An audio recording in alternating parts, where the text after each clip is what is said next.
আপনার স্মার্টফোনে যদি একাধিক জিমেল অ্যাকাউন্ট লগইন করা থাকে তাহলে আপনি কিভাবে রিমুভ করবেন। সো কিভাবে রিমুভ করবেন চলুন ভিডিওতে দেখে নেই। আপনি আপনার মোবাইল থেকে জিমেল অ্যাপ্লিকেশনটি ওপেন করে নেবেন। দেন এখান থেকে বাম পাশে একেবারে উপরে 3 লাইনের একটা অপশন দেখতে পাবেন, এই অপশনটিতে আপনি ক্লিক করে দিবেন। এবার এখান থেকে একেবারে স্ক্রল করে নিচে আসেন, দেখেন সেটিংস লেখা আছে, এই সেটিংস অপশনটিতে আপনাকে ক্লিক করতে হবে। এবার এখান থেকে ডান পাশের উপরে একেবারে কর্নারে দেখুন 3 ডটের একটা লাইন দেওয়া আছে, এখানে আপনাকে ক্লিক করতে হবে। দেন তারপরে আপনার সামনে দুইটা অপশন চলে আসবে, এই ম্যানেজ অ্যাকাউন্টসে আপনাকে ক্লিক করতে হবে। এবার এখানে আপনার স্মার্টফোনে যতগুলো জিমেল অ্যাকাউন্ট লগইন করা আছে সবগুলো জিমেল অ্যাকাউন্ট আপনি এখানে দেখতে পাবেন। এখান থেকে আমি এই জিমেল অ্যাকাউন্টটা রিমুভ করতে চাই, তো এখানে আমি ক্লিক করে দিব।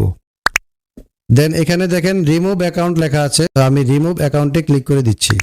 ওকে, আপনি আবার রিমুভ অ্যাকাউন্ট ক্লিক করে দিবেন।